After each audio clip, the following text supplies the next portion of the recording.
Hey guys, and welcome back to another episode of Draw with T. Today we are doing more anatomy, and today we're tackling a part of the human body that has often given me endless trouble, and that I really should put some time into isolating and really studying, and that is the arm.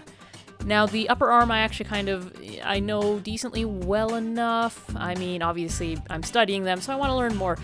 It's the lower arm that really confuses me, and that's because you have two bones down there. That's the ulna and the radius. And as you can see in the book there on the very left, just under the cover, your forearm twists around, and there's two different positions. There's supinate and promenade, I believe is what they're called. And that twisting motion basically changes the position of all the muscles, and it makes it very, very hard as an artist to know where those muscles are, what they're doing, because they're flesh, right? They're not like concrete. So they pull, they stretch, they morph. It's a very, very hard part of the human body to draw, and there's also a lot of little things going on in there, tendons, veins, and then tiny muscles, as you can kind of see. And it's always confounded me. But here I'm facing this problem, at least a little bit, by kind of doing a little, graph of the anatomy. Here I'm, very carefully trying to draw this very accurately. In some of them I kind of rush through a little bit, but for this, knowing that it's one of my weak points, I really wanted to nail the drawing itself. A lot of this episode is gonna be me writing notes from the book.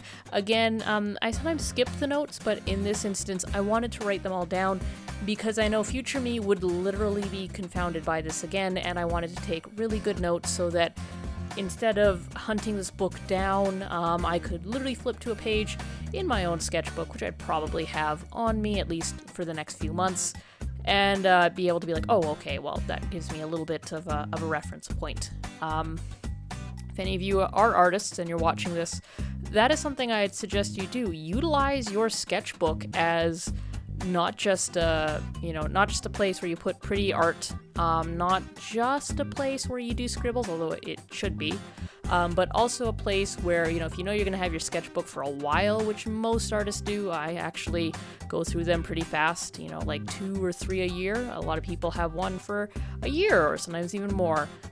If that's the case, your sketchbook is an excellent, perfect place to put notes, images, whether they're yours or other people's, that you need to make good art going forward. If you have your sketchbook on you, you go draw at a mall, you might not have your anatomy book with you, but you'll have your sketchbook. So if you do a drawing from your anatomy book or whatever, and it's something, a problem you often have, or a piece of reference you often need, your sketchbook is a great place to keep that. That is something I kind of learned recently. Nobody told me it. I mean, when it comes to sketchbooks, everybody just says draw in them. That's kind of it. But yeah, it's a great place. It's like a notebook, right? It's a pad of paper bound together. It's the same thing as a notebook. It's just some of them have lines, some of them don't. Some of them you sketch in, and some of them you write in. And I mean, really, the differences between those two is pretty banal, honestly. Take it from somebody who writes and draws. I mean, they're both kind of the same thing. The human forearm is honestly really fascinating as I watch myself draw these here. I mean, you can probably even just see from the little image I'm drawing from on the left and the results I'm getting on the right, just the sort of movement that happens. And once I color this in, it'll be a little bit more apparent. But even in the image on the left, done by Hampton, you can see the color-coded muscles kind of folding over. Like, you can see the blue muscle in the forearm there gets covered up by the the red up muscle that sort of twists around up into the upper forearm. And on the left image, you can kind of see that muscle is just barely seen there, up just kind of where the elbow is. And the elbow, the sort of indentation on the inside of the elbow, is something I've kind of struggled with. When I'm doing cartoons, it's really easy to place. I mean, it's just kind of, at there. But when I do more detailed artwork, that little indent is kind of caused by muscles sort of tucking in. And I mean, right around the elbow tends to be one of my hardest points of understanding, just because it's sort of made up of muscles that are sort of going from underneath the deltoid, the bicep, the tricep, and they're sort of coming out and then wrapping around and withering back, into the hands there. It's kind of a complicated point of anatomy, but as I've already said, it's my weak point, one of my anatomy weak points. One that I really hate, because unlike the back or the thighs or even the buttock area, those are areas I don't always draw. A lot of people draw heads and the upper body. A lot of people commission that too, and that tends to be what I draw a lot of. I don't tend to draw a lot of legs. Even when I do, it's usually a character wearing pants or something, so there's not a lot of anatomy to show it. I'm not often drawing busting thighs in a Speedo or anything.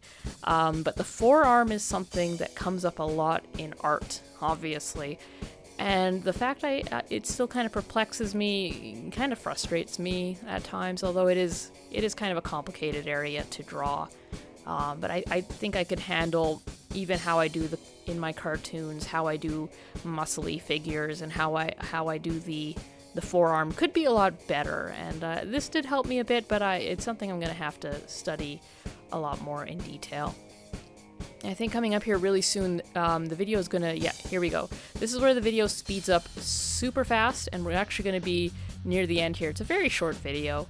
The reason I decided to speed this up very fast is I spent a lot of this session just writing this out, and I mean, you can see that these names here are very, very difficult. I mean, like exterior digitora blah blah blah. I can barely even read what I wrote here, and I had to, of course, check back in the book and write it out. And honestly, even writing them out, I don't quite know where they are. The book didn't do a great job of denoting which green thing was which green thing. But I kind of take that to mean that, if you zoom in, then obviously, the carpals of the hand are going to matter a lot more. But when you're just kind of working on a mass scale, you just kind of need to know about, the triceps, bicep, the brachialis, that sort of stuff, the deltoid, and I think maybe I said the deltoid already, and that sort of thing.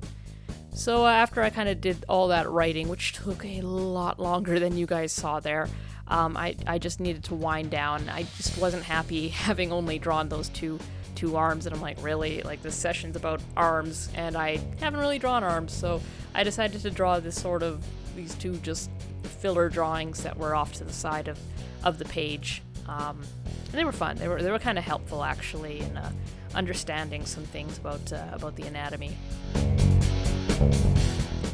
Now, I hope you guys are okay with this shorter episode. We are going to have a couple short episodes coming up. I've returned to gesture drawing, and at the time of recording this, I wasn't quite sure how to handle those, so I ended up kind of just doing one page per video, and since I do those at 100% speed, that basically means they're very short. But we will be returning to a few longer length episodes in the time to come. Don't know why I'm really talking about that now. Sorry about that, guys. I've kind of reached all there is to kind of talk about this page. I mean, arms are difficult. I've said that. We're nearly at the end here. Hope you guys have a good day. Hope you guys are staying safe. I know you'll be seeing this a little later than I shot it, but hope things are, going well with you guys. Stay calm, stay chill, make art. Like, comment, and subscribe if you haven't, and have a good day, guys.